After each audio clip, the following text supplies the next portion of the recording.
All right, Niyama Shang here. Today's distinction is responsive versus creative.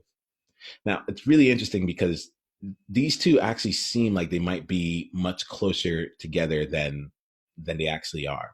And typically, if I was going to do this, I might actually add in a third distinction: reactive versus responsive versus creative. Right? Reactive. Let's just include it for now because I think it actually would serve. When someone is reactive, it's typically an input has come to them and they are putting out fires, they're acting upon it as though it's urgent, and they're really just in a position where they need to take action right now in response, in reaction to that. I noticed myself bringing in responsive there a little bit too early.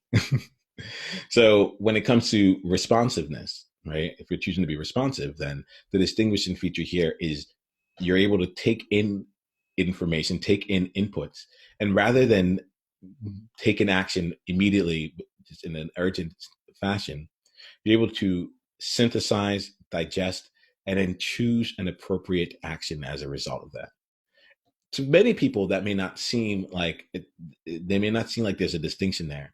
But if you've ever seen someone who's reactive and versus someone who's been able to be collected as they're making decisions in highly stressful, uncertain, and constantly changing environments, I think that that distinction will actually ring very true.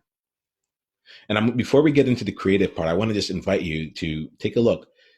Where are you sitting on this? If you're being really honest with yourself, are you someone who prides yourself in the fact that anytime someone has a fire come your way, you can put it out immediately? You're an amazing problem solver, and anything that comes out, you can react and get it done?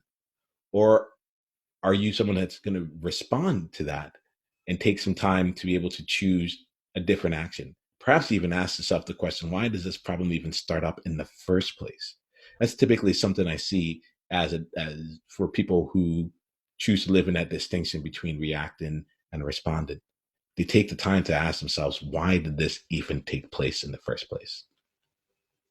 So then let's go on to the distinction that started us all off here: responsive versus creative. Now, the distinguishing feature of the creative element is being in a place where you are being proactive. If, let's say, reactive is all about reacting, responding is about taking action, just being active, then creating is about being proactive. And the elements of creating, the part where I see this being most different, is when you're able to take a problem and come up with brand new solutions. Actually, it's not even about, I think that's it. This is really where it sits. The responsiveness lies in the world of solving problems.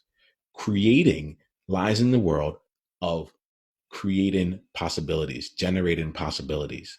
So one is in response to a negative, whereas the creating is in the pursuit of a positive.